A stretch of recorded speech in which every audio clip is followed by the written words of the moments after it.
Okay.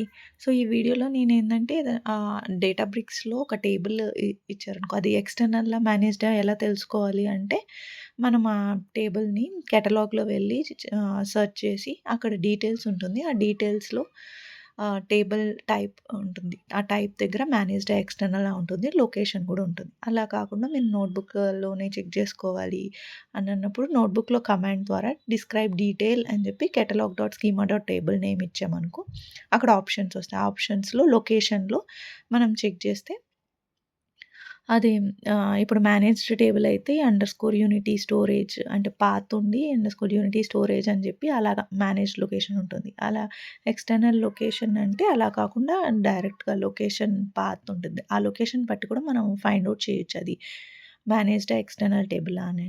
Type అనే column కూడా ఉంటుంది. షో కేటలాగ్ ఎక్స్‌టెండెడ్ అని చెప్పి పెడితే ఆ కమాండ్ యూజ్ చేస్తే టైప్ కూడా వస్తుంది. సో, మేనేజ్డా ఎక్స్‌టర్నల్ అనేది అక్కడ తెలుస్తుంది.